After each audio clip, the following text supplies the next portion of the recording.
सन 1921 की बात है। बनारस में असहयोग आंदोलन के समय 14-15 वर्ष के एक बालक को उसकी धृष्टता और नारेबाजी के लिए गिरफ्तार किया गया। वह बालक मजिस्ट्रेट के सामने डट कर खड़ा था। मजिस्ट्रेट ने डांटा, अभी हाथ भर का तो है नहीं, चला है आंदोलन करने, भाग जा। बालक ने मजिस्ट्रेट की आंखों में आंखें डालकर देखा। मजिस्ट्रेट का पारा चढ़ गया। बालक को 15 बेंतों की सजा सुनाई गई। उसके कपड़े उतरवा लिए गए। नंगे बदन पर पानी में डूबी भारी बेंतें पड़ने लगीं। पहली चोट पर ही शरीर से खून उछल आया। बालक हर चोट पर वंदे मातरम और महात्मा गांधी की जय पुकारता रहा।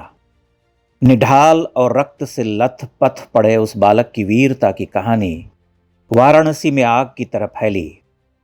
यह वही बालक था जिसने मजिस्ट्रेट के सामने अपना नाम आजाद बताया था। 15 वर्ष की आयु में चंद्रशेखर आजाद देशभक्त लोगों के आदर्श हो गए। वाराणसी में पुरुषोत्तम दास टंडन की अगुवाई में निर्भीक चंद्रशेखर को फूलों से लाद दिया गया। बेंत की मार से चंद्रशेखर के शरीर पर घाव बन गए। वे घाव देह से अधिक हृदय को कष्ट देने लगे। आजाद का बालमन विद्रोह और प्रतिशोध में धधक उठा। एक अग्नि उनके भीतर सुलगती रही। उन्होंने प्रतिज्ञा कर ली कि अब जीते जी कोई भी अंग्रेज सिपाही उन्हें पकड़ नहीं पाएगा। आजाद ने अपने पुरुषार्थ से प्रतिज्ञा पूरी की। जीते जी कोई पुलिस वाला उन्हें छू तक न सका। भाग जा कहने वाले मजिस्ट्रेट की पूरी फौज 7-8 वर्षों तक आजाद के पीछे भागती रही और वह उन्हें हवा की तरह छू छू कर गुजरते रहे। अकादमिक जगत के कथित बड़े लोगों और इतिहासकारों ने चंद्रशेखर आजाद के विराट व्यक्तित्व के साथ कभी न्याय नहीं किया। धोती और जनेऊधारी आजाद अपनी मूछों पर ताव देते हुए उन्हें बलिष्ठ बंदूक पिस्तौल वाले लड़ाका लगते रहे, लेकिन उनके इस बाहरी आवरण के पीछे एक महान देशभक्त, प्रेम करुणा से भरा मनुष्य, अदम्य शूर योद्धा, ठेठ भारतीय और बेजोड़ सेनापति था, जो 7-8 वर्षों तक मृत्यु से आंख मिचौली खेलता रहा। अंग्रेजी हुकूमत के लिए सबसे बड़ी चुनौती बनकर अड़ा रहा, खम ठोंक कर उन्हें ललकारता रहा। आजाद ने दर्जनों बार पुलिस को आश्चर्यजनक रूप से चकमा दिया। वह कहते थे कि किसी भी शहर की हवा मुझे संकेत करने लगती है, तब मैं उस शहर को छोड़ देता हूं। अंतः प्रज्ञा से चालित उनका मन बहुत कुछ कहता था। लगभग सभी साथी क्रांतिकारियों का कहना था कि उनके चेहरे पर चेचक के दाग थे, लेकिन आंखें असाधारण रूप से चमकदार और तेज थीं। आजाद एक विकट दरिद्र घर में जन्मे थे। पिता सीताराम तिवारी झाबुआ जिले के एक देहात भाबरा में बागों की रखवाली करते थे। घर में 2 वक्त का भोजन भी कठिनाई से पूरा पड़ता। कठोर अनुशासन में पले बढ़े आजाद 10 वर्ष की आयु में पिता की फटकार और मार खाकर घर से भाग खड़े हुए। मुंबई की खाक छानने और मजूरी करने के बाद भटकते हुए वाराणसी पहुंचे। वहां कुछ समय तक संस्कृत का अध्ययन किया। वाराणसी में ही स्वतंत्रता आंदोलन से जुड़े 17-18 वर्ष की आयु में उनका जोश और पागलपन देखकर अमर बलिदानी राम प्रसाद बिस्मिल उन्हें पारा या क्विक सिल्वर कहा करते थे। तब बड़े क्रांतिकारियों का मानना था कि पुलिस की धरपकड़ होने पर आजाद सबसे पहले धरे जाएंगे, लेकिन आजाद ने सबको गलत सिद्ध कर दिया। काकोरी ट्रेन एक्शन के बाद बड़े क्रांतिकारी पकड़े गए। बिस्मिल, लाहिड़ी, रोशन सिंह और अशफाक उल्ला को फांसी हुई, अन्य को जेल। आजाद बचकर निकल गए। यहां से उनकी नई यात्रा का आरंभ हुआ। कम लोग जानते हैं कि अंग्रेजी में अत्यंत कमजोर आजाद हिंदुस्तान सोशलिस्ट रिपब्लिकन एसोसिएशन के सर्वे सर्वा थे। संगठन का कोई भी पर्चा या पत्र आजाद की सहमति के बिना सार्वजनिक नहीं किया जाता था। भगवती चरण वोहरा, भगत सिंह, भगवान दास माहौर, सदाशिव मलकापुरकर, सुखदेव, राजगुरु जैसे क्रांतिकारी उनके अनन्य साथी रहे। समय के साथ ये सभी देश के लिए न्योछावर हो गए या पकड़े गए। आजाद को कोई पुलिस वाला कभी छू न सका। वे कभी हरिशंकर ब्रह्मचारी तो कभी नौकर और मैकेनिक बनकर उन्हें छकाते रहे। उन दिनों में आजाद को पुलिस पागलों की तरह खोज रही थी। आजाद को आमतौर पर कठोर हृदय का मनुष्य घोषित कर दिया गया, लेकिन साथी क्रांतिकारियों ने उन्हें याद करते हुए प्रेम, दया और करुणा से भरा हुआ मनुष्य कहा था, जिसके लिए देश की स्वतंत्रता का उद्देश्य सर्वोपरि था। वे अपने गरीब बूढ़े माता पिता के प्रति प्रेम से भरे हुए थे, किंतु पार्टी फंड से 5 कौड़ी भी घर भेजना उन्हें स्वीकार नहीं था। अकेले में अपने मित्र विश्वनाथ वैशंपायन से कहते कि जब मैं न रहूं तब मेरे घर जाना बच्चन। आजाद की मां उनके वियोग में रो रो कर अपनी एक आंख गंवा बैठी। एक हाथ की मध्यमा और अनामिका अंगुली बांधकर पुत्र की प्रतीक्षा करती रही। पुत्र एक बार घर आया था, तब मां पिता के साथ कुछ समय बिताकर आजाद अपने कर्म क्षेत्र में लौट आए थे। तब वृद्धा नहीं जानती थी कि इस बार चंदू लौट कर आने के लिए नहीं गया है। 1929-30 तक आजाद के सभी क्रांतिकारी साथी पकड़े जा चुके थे। भगत सिंह की सजा ने उन्हें विकल कर दिया था। वे उन्हें जेल से छुड़ाना चाहते थे। योजना बन चुकी थी, लेकिन भगत सिंह ने ही अस्वीकार कर दिया। आजाद टूट गए। बम बनाते हुए विस्फोट में भगवती चरण वोहरा की मृत्यु ने उन्हें पहले ही बहुत आघात दिया था, किंतु आजाद एक अपराजेय योद्धा थे। भगवान दास माहौर ने कहा था कि उन्होंने आजाद की आंखों में केवल 3 बार आंसू देखे थे। पहली बार तब जब भगवती चरण वोहरा की बम विस्फोट में मृत्यु हुई, दूसरी बार तब जब भगत सिंह को सजा की घोषणा हुई, और तीसरी बार तब जब उनके अधिकांश साथी पकड़े जा चुके थे। वे देख रहे थे कि अकेले पड़ रहे हैं, परंतु हारना उन्होंने नहीं सीखा था। उनके पास बर्मा जाकर रहने और शक्ति संगठित करने के कई अवसर आए, पर आजाद को देश छोड़ना स्वीकार नहीं था। वे झांसी, आगरा, ग्वालियर, कानपुर, प्रयाग जैसे शहरों में छुपते रहे। एक बार भगत सिंह ने उनके मोटे तगड़े शरीर पर हंसकर व्यंग्य किया था कि पंडित जी, आपके लिए 2 रस्सों की जरूरत होगी, एक आपकी गर्दन के लिए और दूसरा आपके भारी भरकम पेट के लिए। आजाद ने कहा था कि यह रस्सा फस्सा तुम लोगों के लिए है, मेरे पास यह बमतुल बुखारा है, यानी उनकी पिस्तौल। 15 गोलियां पुलिस पर दागूंगा और 16वीं से अपनी कनपट्टी उड़ा लूंगा। आजाद ने अपना वचन निभाया था। आजाद और साथी कई बार धन संग्रह के लिए डाके डालते थे, लेकिन कई ऐसे मौके भी आए जब डाका डालने गए आजाद ने सामान्य जनों के जान माल की हानि की आशंका से मिशन टाल दिया। धन के अभाव में भोजन तक के लाले पड़ जाते थे, परंतु हर अभियान पर जाते हुए आम जनों की हानि का गंभीर आकलन किया जाता था। चंद्रशेखर आजाद जब लाला लाजपत राय के हत्यारे सैंडर्स को गोली मार कर भाग रहे भगत सिंह की सुरक्षा दीवार बनकर खड़े थे, तब उन्होंने भगत सिंह का पीछा कर रहे पुलिस वाले चानन सिंह को धमका कर भगाने की कोशिश की थी। वे उसे गोली नहीं मारना चाहते थे, लेकिन जब चानन सिंह भगत सिंह के बिल्कुल पास पहुंच गया, तब आजाद ने माउजर का घोड़ा दबा दिया। उनके अचूक निशाने से चानन सिंह ढेर हो गया। वे भगत सिंह और राजगुरु के साथ भाग निकले। बाद में वे पछतावा करते कि चानन सिंह को गोली मारनी पड़ी। 27 फरवरी 1931 के दिन अल्फ्रेड पार्क में 3 दिशा से घेर कर खड़े पुलिस वाले उन पर गोलियां बरसा रहे थे और वे अकेले लोहा ले रहे थे। वे सब्यसाची योद्धा थे, दोनों हाथों से अचूक निशाना साध सकते थे। संभलने से पहले उनकी जांघ और दाहिने हाथ में गोली लग चुकी थी। तब भी आजाद ने बाएं हाथ से सुपरिंटेंडेंट विश्वेश्वर सिंह का जबड़ा उड़ा दिया था। नॉट बावर के हाथ से पिस्तौल गिरा दिया था। अंतिम गोली से अपना प्राणोत्सर्ग करने वाले आजाद का ऐसा भय था कि कोई उनकी मृतदेह के पास फटकने को तैयार नहीं था। वे उनके मृत शरीर पर गोलियां दागते रहे। उनके निष्प्राण शरीर को गालियां देकर घसीटा गया, पांव से ठोकर मारी गई। जिस जामुन वृक्ष की आड़ लेकर वह गोलियां चला रहे थे, उसे तत्काल कटवा दिया गया चुपके से उनका दाह संस्कार करवा दिया गया। जनाक्रोश को दबाने के सारे प्रयास किए गए, किंतु आजाद की कीर्ति पताका लहराती ही चली गई।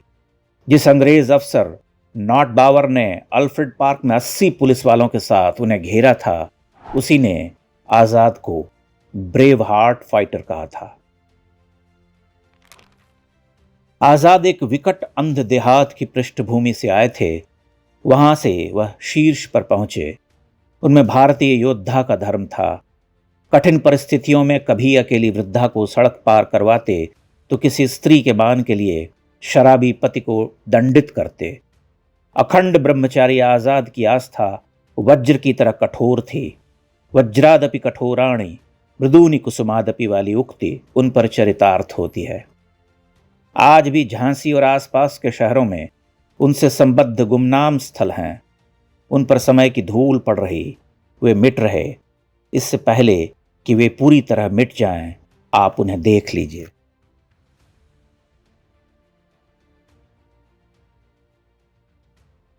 झांसी शहर मुझे मोहता रहा है।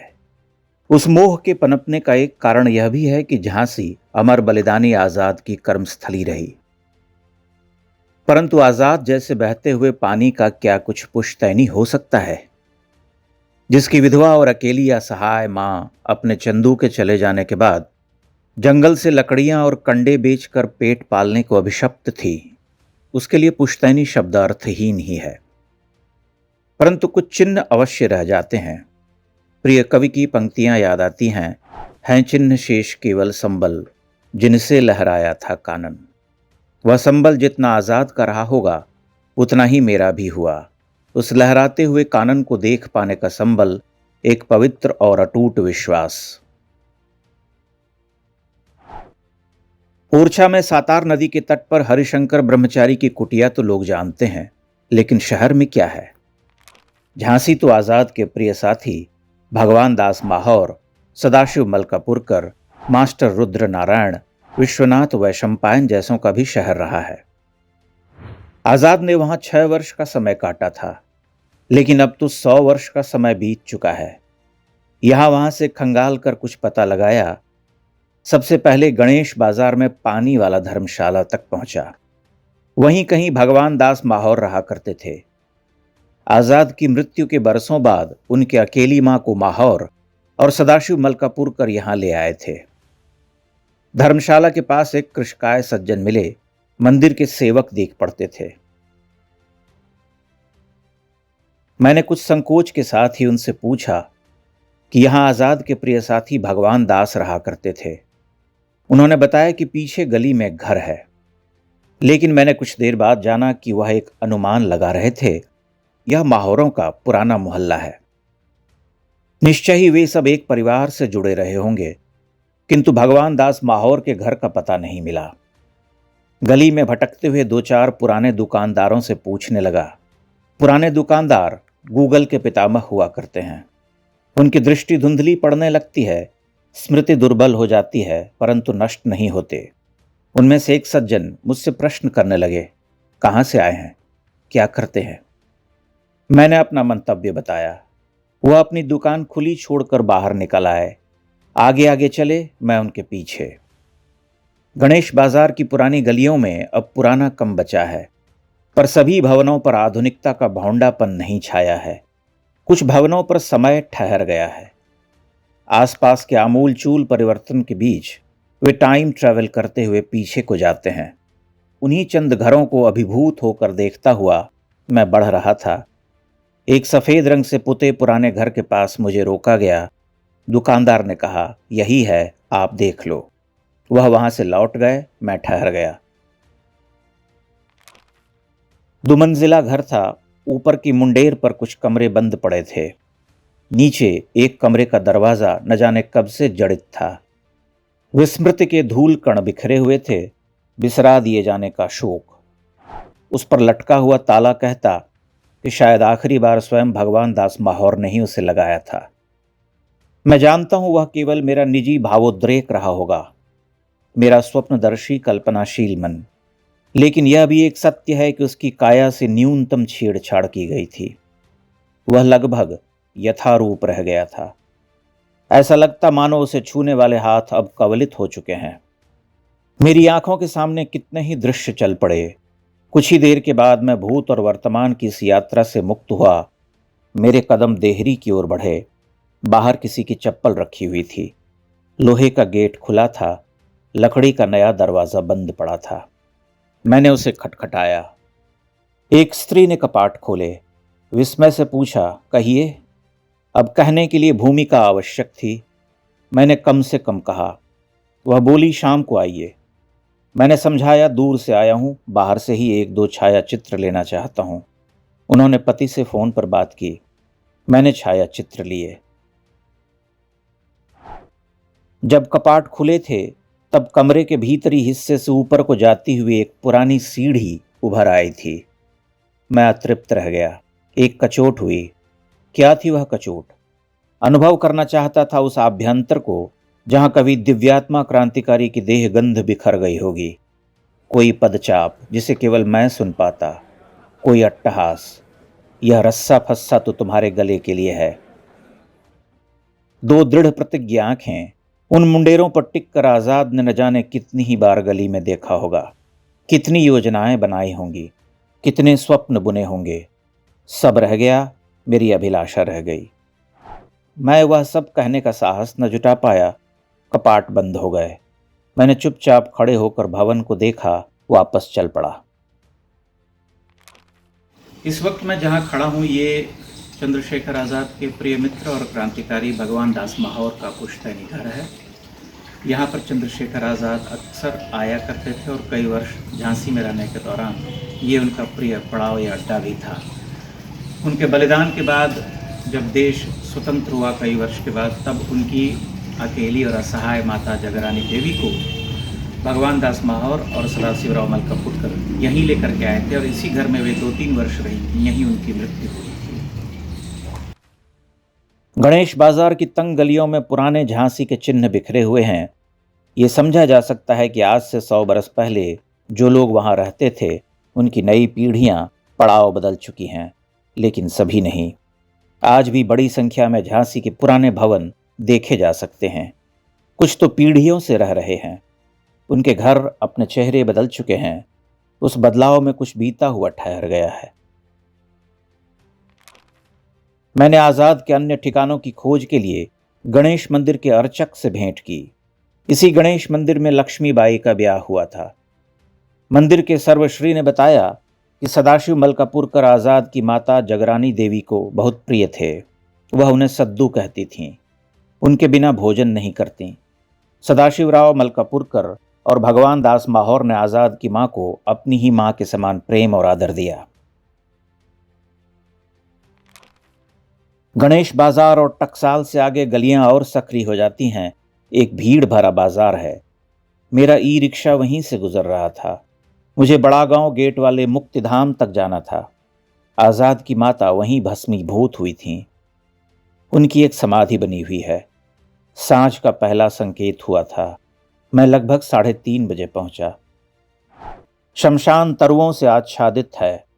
उस समय मुक्तिधाम में कोई नहीं था। मैं एक वितान वीथिका से गुजरता हुआ वहां पहुंचा जहां चिताएं जलती हैं। सब जलाई जा चुकी थीं। निर्धूम प्रांगण में भटकता हुआ मैं जगरानी देवी की समाधि तक पहुंचा। शीशे में बंद एक छोटी सी मूर्ति है। मैंने उस रत्नगर्भा को प्रणाम किया। अपने चंदू की प्रतीक्षा में मध्यमा और अनामिका उंगली बांध कर रखने वाली मां ने चंद्रशेखर के घर छोड़कर जाने के बाद बस एक बार उसे देखा था। चंद्रशेखर आजाद एक बार सदाशिव मलकापुरकर को अपने साथ लेकर भाभरा गए थे। तब पुलिस उन्हें दिन रात खोज रही थी, लेकिन आजाद आजाद थे। वे दर्जनों बार पुलिस के सामने से उनसे बतियाते, उन्हें छकाते हुए हवा की तरह बह गए थे। भाभरा की वह उनकी अंतिम यात्रा थी। इस बार चंद्रशेखर लौट आने के लिए नहीं चले थे। अम्मा और दादा के आंसुओं को समेटे आजाद ने खुद को वज्र की तरह कठोर बनाया था। कई बरस बाद उस दुखियारी स्त्री को पास पड़ोस की स्त्रियों ने चिढ़ाया था कि तुम्हारा चंदू चोर डाकू था। पुलिस ने उसे मार डाला। अनपढ़ मां क्या जानती। 1931 में आजाद के बलिदान के कुछ वर्ष बाद जगरानी देवी विधवा हो चुकी थीं। जंगल से लकड़ियां और कंडे चुन कर लाती, उन्हें बेचकर जैसे तैसे 2 रोटी खाती। आंसुओं से रुद्ध कंठ कभी जब खुलता तो वह अपनी प्यास बुझा लेती। स्वतंत्रता प्राप्ति के बाद आजाद के 2 साथी उन्हें झांसी ले आए। 1951 में उनकी मृत्यु हो गई। झांसी से आजाद की यादें जा रहीं। मैंने स्पष्टतः उन यादों को विदा होते देखा। भगवान दास माहौर का वह पुश्तैनी घर बिक चुका है या किराए पर है, नहीं जानता। वह दीर्घायु नहीं है, न जाने कब मिट जाएगा, कोई नहीं जानता। घर और स्थल शेष हो जाते हैं। कितने ही अगणित वीरों के स्मृति चिन्ह नहीं मिलते, बस कहानियां रह जाती हैं। आजाद भी कहानियों में रह जाएंगे। चिंता यही है कि हम उन्हें उन कहानियों में भी बचाए रख सकेंगे।